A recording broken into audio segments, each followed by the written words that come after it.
What's up YouTube, Zach is back. Today we're going to dive in and show you guys how you access and maintain / replace the air filter on your DR200.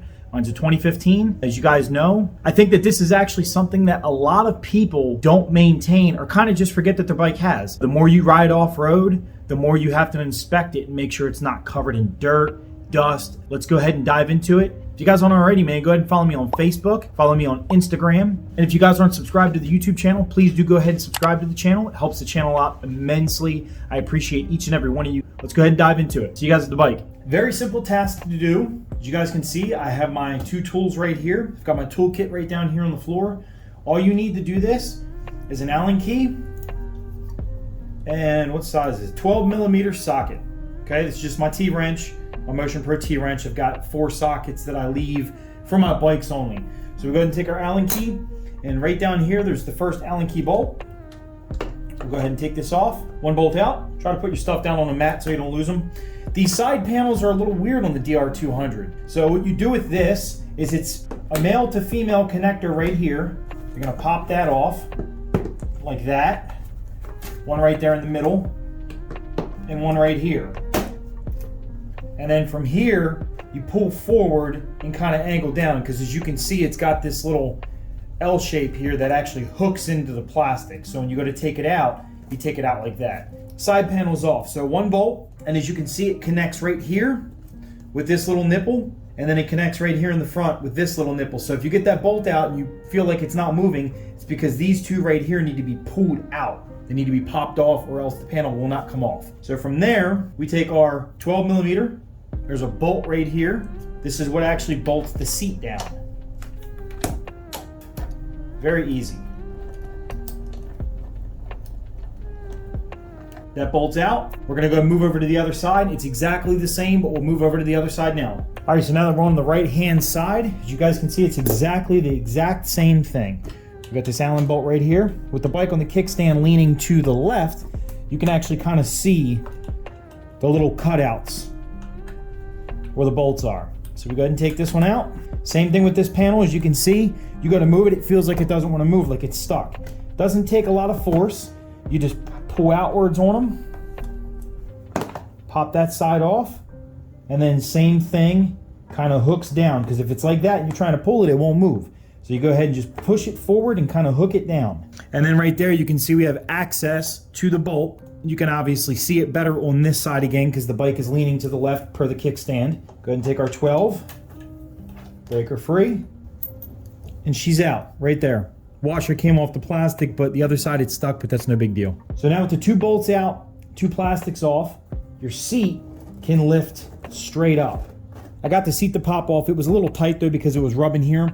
You want to take these panels off after you take off that side plastic, and it's very simple to do so. So right here, it's snapped in place. You go ahead and pull out on it. And then from the back right here, you just kind of angle it down. Same way, it goes into the plastic, and as you can see right there, it nipples into there. So when you put it back on, you just slide it behind that, pops right off. No screws, no bolts, no nothing. It's 100% identical on the other side. So what we're gonna do is I'm gonna show you guys how the seat comes off. All right, so as you can see, the seat's on. Very simple, bolts are out. You just grab the back of the seat, you lift up, you pull down, and you can see it slides out of this hook right here. That hooks into this clip right here. Seat's off.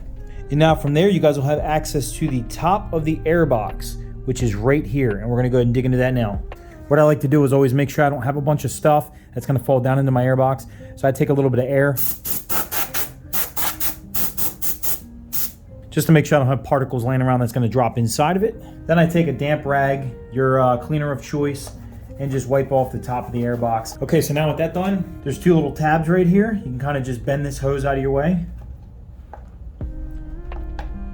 Push back on both of them, and you're gonna lift the airbox cover up, and then it slides forward on you.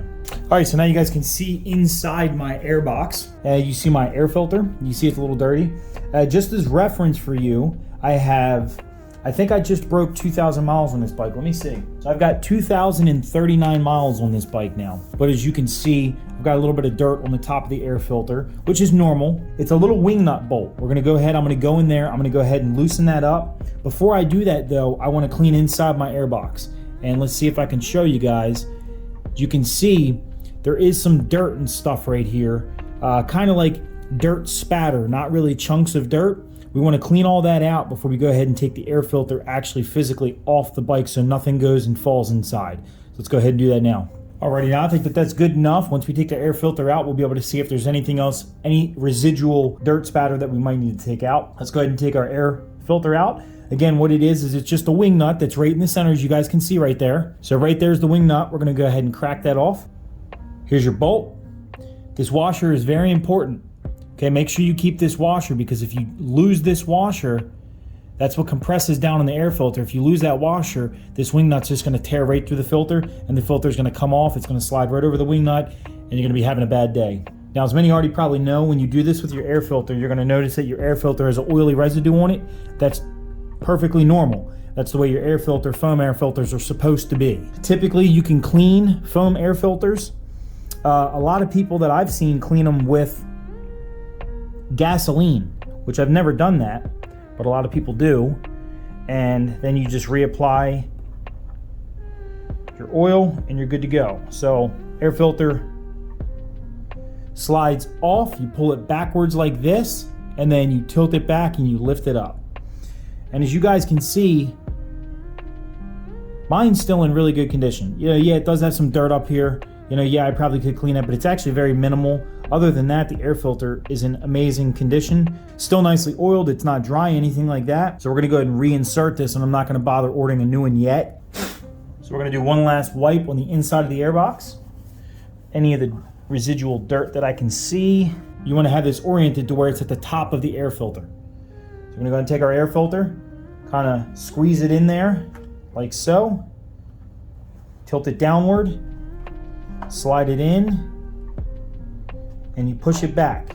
And you'll know that your air filter is all the way in because obviously your wing nut will thread in. This is probably the hardest part of the whole task. The reason being is because you're kind of trying to thread this wing nut into the threaded bracket that the air filter latches to, and you're kind of doing it blindly. So that's the hardest part. Air filter only goes on one way, but it's still kind of hard to line the bolt up with the hole because it's very small. I recommend you guys wearing gloves when doing this. I know I'm not doing that right now. Didn't realize I was completely out. This oil is very tacky. If you guys have ever used Bel-Ray Blue Tack chain lube for your street bikes, that's what this kind of is. It's almost more like grease than an oil. So I highly recommend wear yourself some gloves. All right, so now that the air filter's back in, we're gonna go ahead and do everything back in reverse. All right, so after extensively washing my hands, pro tip for you guys, if you mix hand sanitizer with liquid dish soap, any type of grease or oily, especially greasy type, like red tack, grease, things like that you use on bearings, will remove that stuff off your hands pretty darn good. And with the whole COVID thing going on, everybody's got an abundance of hand sanitizer. So now we got that back in, we're gonna go ahead and take our air filter, box cover. As you can see, it's got two little tabs that go forward. We're just gonna slide it back, snap it in place. Only goes on one way. Best way to know that you've got it in place, well, you can look down there and you can see. But give it a little pull towards the front area. It's gonna lift up a little bit because there's a small little gap where that slides in where it has a little bit of wiggle room, but you wanna just feel that and just make sure it's not lifting all the way up. It just pushes down, latches in place there. Take your little hose, air filter box cover's on. This is back in place. Let me go ahead and put the seat on. We're gonna go ahead and move on from there. Next step is the seat. Go ahead and grab your seat. Slide it in that front tab. Push forward pretty good. Look down to make sure your holes are lined up with your bolt holes. Grab the front of the seat, give it a tug back. If it's not lifting up, then you know she's in place. That's Dunsky. Grab our little side plastic panel. Slide that up like that. You don't want to put that bolt in yet because you can tell it goes through the plastic here. Lift this forward, push that behind, push in on that. That plastic's on. Grab your nut that bolts your seat down, 12mm socket. Take your plastic that you removed, tuck it up like that, starting from the back. Take this side. This is a little L bracket there, kind of. You hook it underneath, push it on. That's completely snapped in place. Grab your 1 Allen bolt, slide it underneath, snug her down. That's gonna pretty much do it for today's video. Again, if you aren't, go ahead and follow me on Facebook, Instagram. If you aren't subscribed to the channel, please do subscribe. Keep up with the air filter, inspect it regularly. It takes literally 10 minutes to disassemble and reassemble. My CRF is actually even easier than the DR. Don't have to remove the seat or anything like that. Just pop off a side panel, take a couple screws out, boom, she's open. Adventure Zach is out. I will catch you guys on the next one. Peace.